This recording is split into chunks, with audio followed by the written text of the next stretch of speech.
Nuestro buen Dios y Padre Celestial, en esta mañana estamos reunidos en tu santo nombre, y no por nuestras buenas obras, Señor, porque para nada nos alcanzarían ante tu presencia. Antes bien, Señor, son como trapos de inmundicia y podrida llaga, Señor. Pero como dice tu palabra en lo que acabamos de leer, qué bueno, Señor, que mandaste a tu amado Hijo a morir en la cruz por nuestros pecados, porque por medio de Él tenemos ese privilegio de entrar ante tu lugar santo, Señor. Gracias, Señor, por tu Hijo Jesucristo, porque por Él sí podemos entrar libremente a tu presencia. Rogamos también, Señor, que nos asista a tu Espíritu Santo para que tu palabra sea republicada, sea segura, firme, y que no quede solamente, Señor, en palabras, sino que sea acción, Señor, de parte de nosotros, y así, Señor, glorificar y exaltar tu nombre, Señor. Gracias por todo lo bueno que eres para con nosotros.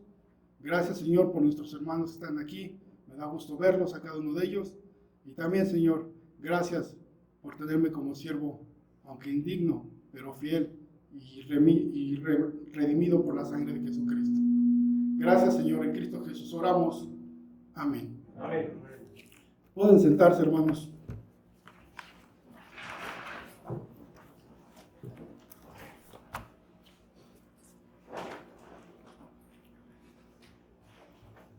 Continuamos con los sermones de nuestro catecismo de Heidelberg, de la parte 2 que habla de nuestra redención. Hoy nos toca el domingo 7. Como ya vimos, el título del sermón es Dios en su unidad y Trinidad. Continuando con el desarrollo de la segunda parte del catecismo acerca de nuestra redención, hoy empezamos la tercera sección. Anteriormente vimos la enseñanza del mediador que necesitamos y sobre la fe verdadera, la fe salvadora. En esta tercera sección, el tema es el contenido de la fe verdadera, y se dijo que dicho contenido tiene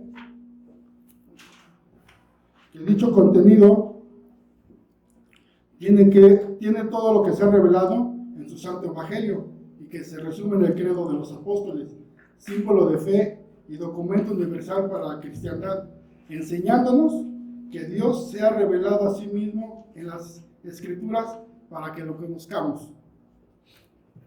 Porque si vamos a tener fe en Dios, necesitamos conocerlo. Si vamos a creer en Dios, tenemos que saber de Él. Y Él mismo se revela a sí mismo en las Escrituras, la cual nos da la información para afianzar nuestra fe, para ordenar y formular ese conocimiento. En el credo confesamos que creemos en Dios Padre, creemos en Jesucristo su único Hijo y creemos en el Espíritu Santo. Declarando, en resumen, que creemos en la existencia y actividad de un Dios trino que se ha autorrevelado en su unidad y Trinidad. Así, la Trinidad es una doctrina fundamental de la fe cristiana y fue la confesión de los apóstoles, confesión que nos transmite la tradición de la verdadera fe y que los concilios de la Iglesia patrística resumieron en el credo de los apóstoles que nosotros aceptamos. Pero por eso condenamos el parecer de los judíos maometanos, así como la herejía de Arrio y las falsas doctrinas de los testigos de Jehová y de los unitarios y de todos aquellos que blasfeman sobre la Santísima Trinidad digna de adoración. Por tanto, ahora el tema es Dios, es lo que afirma el credo, declarando la existencia y actividad de un Dios trino, nuestro Creador, nuestro Redentor y nuestro Santificador. Enseñanza en la que nos guiará el catecismo durante 34 preguntas y sus respectivas respuestas, desde la pregunta 24 hasta la 58, de las cuales hoy veremos dos, la pregunta 24 y 25, que a continuación doy lectura, ¿sí? Pongamos atención. Dice la pregunta 24, ¿en cuántas partes se divide el credo? La respuesta es en 3. La primera, de Dios Padre y de nuestra creación. La segunda, de Dios Hijo y de nuestra redención. La tercera, de Dios Espíritu Santo y de nuestra santificación. La pregunta 25 dice, si no hay más que una esencia divina, ¿por qué nombra 3? Padre, Hijo y Espíritu Santo. La respuesta, porque Dios se manifestó así en su palabra, de manera que estas 3 personas son el único, verdadero y eterno Dios. Y de estas preguntas, con sus respuestas, obtendremos los siguientes temas a desarrollar. Primero, la afirmación básica del credo. Y segundo, la base de esa afirmación.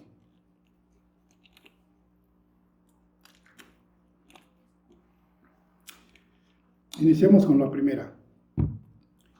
La afirmación básica del credo.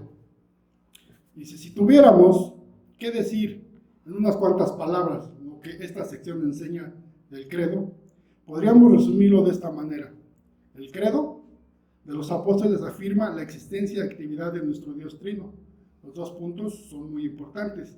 La Trinidad existe y este Dios Trino es activo. Ambos serán la base de la enseñanza de la doctrina de la Trinidad, que ha sido un tema de controversia porque muchos no creen en la Trinidad, como los testigos de Jehová. Y su argumento es que la palabra Trinidad no existe en la Biblia.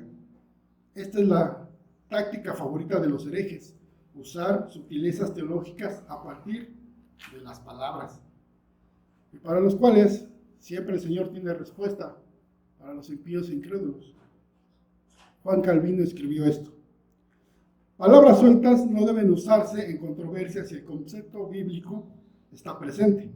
Hay que usar esta estrategia principalmente cuando conviene mantener la verdad contra aquellos que la calumnian y que, tergiversándola, vuelven lo de dentro fuera, lo cual al presente vemos más de lo que quisiéramos, resultándonos difícil convencer a los enemigos de la verdad, porque con su sabiduría carnal se deslizan de las manos como serpientes si no son apretados fuertemente. De esta manera, los padres de la iglesia, preocupados por los ataques de las falsas doctrinas, se ven obligados a explicar con gran sencillez y familiaridad lo que sentían, a fin de no dejar resquicio alguno por donde los impíos pudieran escapar, a los cuales cualquier oscuridad de palabras les sirve de escondrijo para ocultar sus errores. Y como luego decimos, no hay que sacar un texto fuera del contexto para un pretexto, porque esto es lo que muchas veces hacen. ¿Sí? Se imaginan a Dios de distintas formas y maneras y fabrican su propia fe o su propia religión, como dicen. La herejía histórica en contra de la doctrina de la Trinidad fue la llamada crisis ariana del siglo IV, y que los padres de la Iglesia defendieron y vieron claramente la necesidad de formular con precisión esta doctrina. La principal serpiente escurridiza, como dice Calvino, de las controversias fue un sacerdote llamado Arrio, que insistía en que Jesús era como Dios gracias a un proceso de adopción divina, pero que era un ser creado. En otras palabras, no creía que el Señor Jesucristo es Dios. Ciertamente la palabra Trinidad no se encuentra en la Biblia, pero el concepto Trinidad es una revelación que Dios hace de sí mismo en las Santas Escrituras. Se autorrevela como el Dios Trino, que ha sido activo para el origen, unidad y destino de esta creación. La palabra Trinidad fue acuñada por Tertuliano, uno de los padres de la Iglesia ya por el año 200, para expresar la triunidad que Dios revela de sí mismo en las Escrituras. Un Dios en 3 personas no se refiere a 3 expresiones de una misma persona. Son personas, tienen atributos personales, existen a la vez y están comunicadas la una con las otras. La información bíblica es muy clara. Dios es uno y no hay otro, como dice Deuteronomio 6:4. Oye Israel, Jehová nuestro Dios Jehová uno es. Y la Biblia nunca admite peros sobre esta afirmación. Por otro lado, el Padre es Dios, el Hijo es Dios, el Espíritu Santo es Dios. Y múltiples textos comprueban estas afirmaciones, ¿sí? De los cuales vamos a leer, hermanos, 2 del Antiguo Testamento y 2 del Nuevo Testamento. ¿Sí? Vamos a leer Isaías 48, 16, Isaías 61, 1.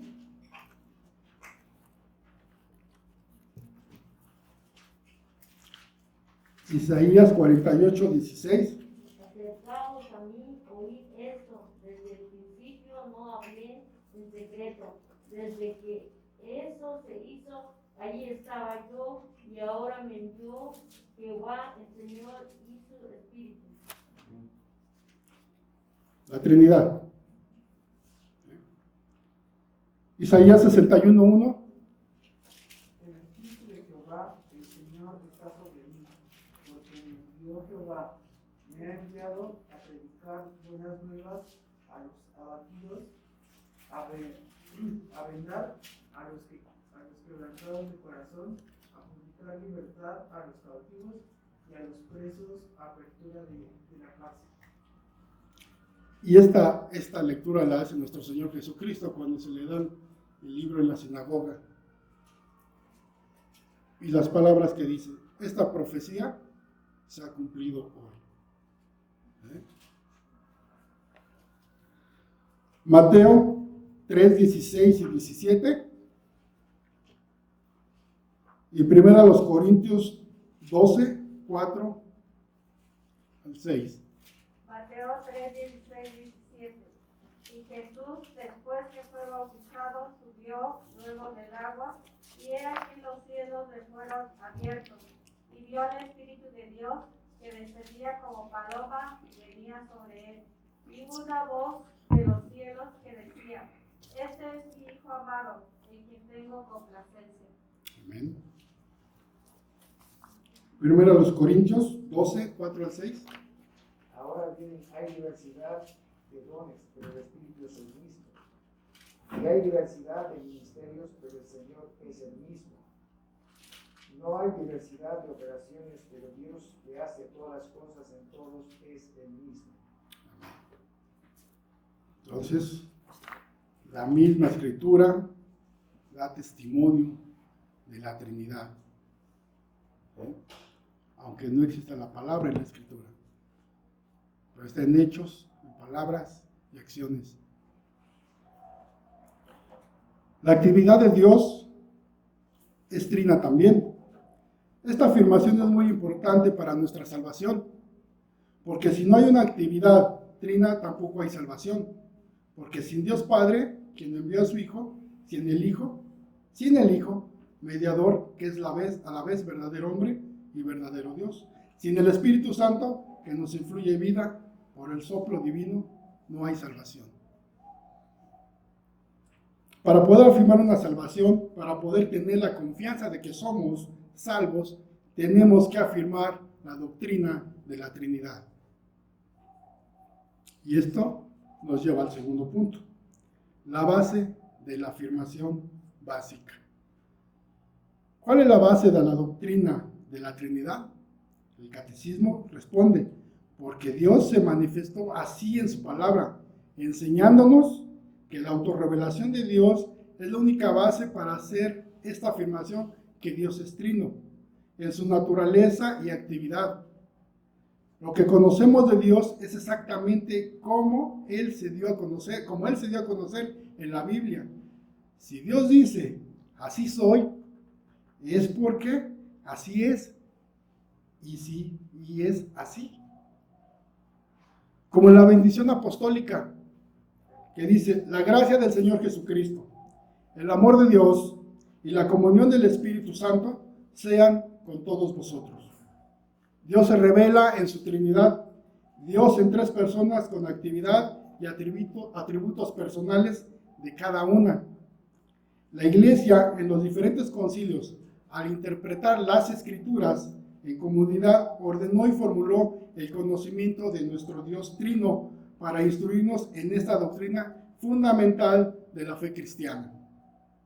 Como lo declara nuestra confesión de fe presbiteriana, la Confesión de Fe de Westminster, en su capítulo 2, no hay sino un solo Dios, y en la unidad de la divinidad hay tres personas, de una misma sustancia, poder y eternidad: Dios Padre, Dios Hijo y Dios Espíritu Santo.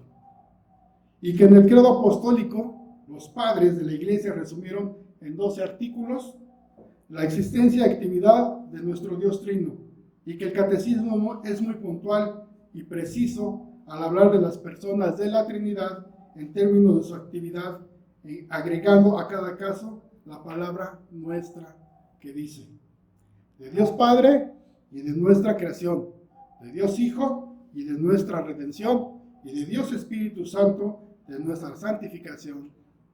Y que esto lo veremos a profundidad en los siguientes sermones, si Dios quiere y nos lo permite.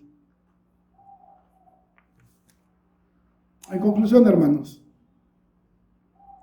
aunque en la Biblia no se menciona la palabra Trinidad, su más fundamental revelación está dada en Hechos, y lo que sí nos revela las Escrituras es la actividad trinitaria en sus diversas relaciones como una realidad viviente, y en conexión con las obras de creación y providencia, pero particularmente en relación con la obra de redención para la restauración de la creación a su propósito original. Ese es el plan de Dios. Juan Calvino, en la institución de la religión cristiana, en su libro primero, en el capítulo 13, trata la doctrina de la Trinidad. Y dice Calvino: nuestro Dios es uno en esencia, y en esta bendita única esencia de Dios subsisten tres personas coiguales, coeternas, que son el Padre, el Hijo y el Espíritu Santo. Cada una de las tres personas de la Trinidad poseen una propiedad particular, por lo cual son diferentes. Esta doctrina no surge del mero razonamiento humano, sino que nuestro entendimiento de ella proviene de la santa revelación de Dios contenida en las Escrituras. Y su formulación se la debemos a los padres apostólicos, los pastores y maestros que Dios ha levantado a lo largo de la historia de la Iglesia. Nuestro Dios Trino sigue dirigiendo todas las cosas en su decreto eterno, redentor, y soberanamente avanza en sus designios hasta la consumación de su propósito. Y nada ni nadie puede detenerlo, como dice el apóstol Pablo. Y luego que todas las cosas le estén sujetas, entonces también el Hijo mismo se sujetará al que le sujetó todas las cosas a él, para que Dios sea en todos.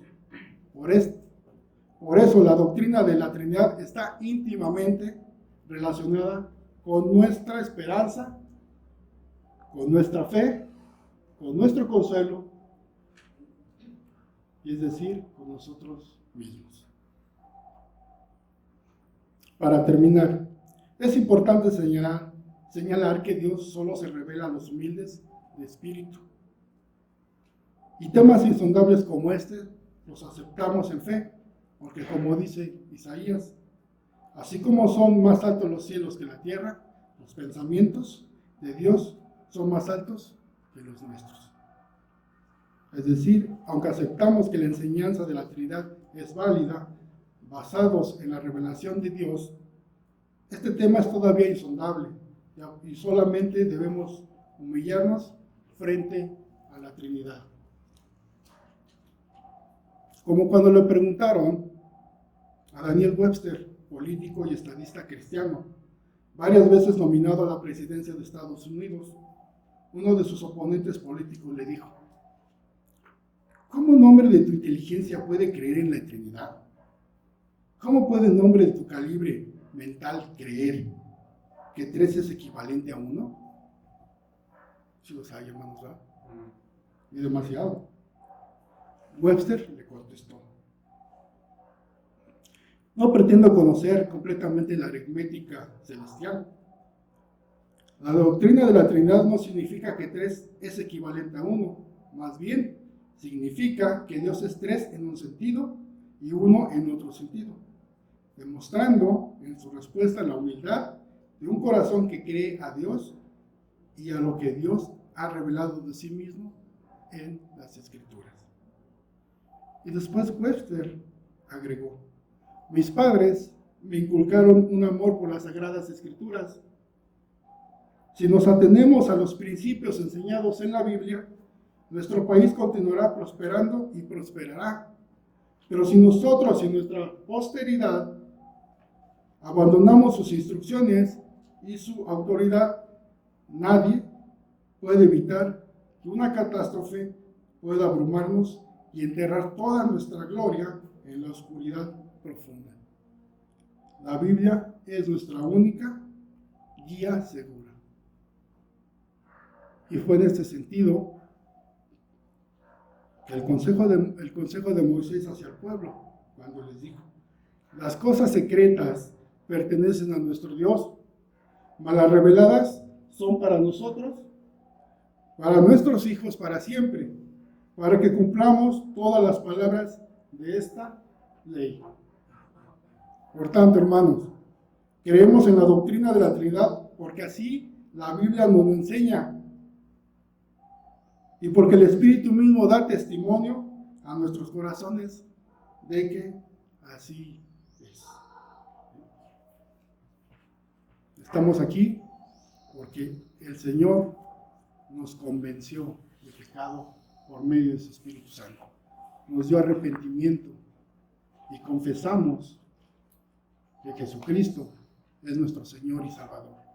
Reconocemos su sacrificio en la cruz, ¿sí?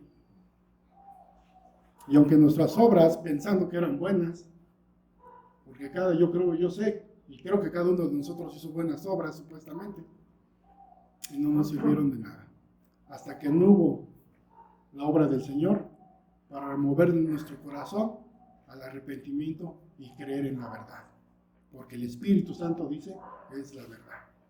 ¿No? Vamos a orar, hermanos.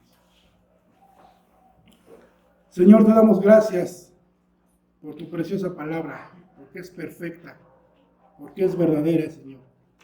Y sabemos que estamos con el verdadero, como dice tu palabra, que Cristo Jesús es nuestro Señor y Salvador, es nuestro Dios, nuestro Rey soberano. Gracias, Señor, porque con nada verdaderamente podíamos llegar ante tu presencia. Por eso, Señor, te alabamos y te glorificamos, porque ahora nuestras obras son dignas delante de tu presencia y de esa manera glorificamos tu nombre. Síguenos, Señor, ayudando a hacerlo. Pon en nosotros el querer como el hacer, porque a veces nuestra apatía nos gana. A veces, Señor, nuestros pensamientos nos traicionan y a veces pensamos que ya no hay más. Pero qué bueno que tu palabra siempre es fresca, siempre es refrigerio a nuestro cuerpo, siempre es nuestro alimento. Y eso debe de ser todos los días. Ayúdanos a escudriñar todos los días tu santa palabra y seguir en comunión contigo por medio de tu Espíritu Santo. En el nombre de Jesús oramos y te damos gracias por todo. Amén.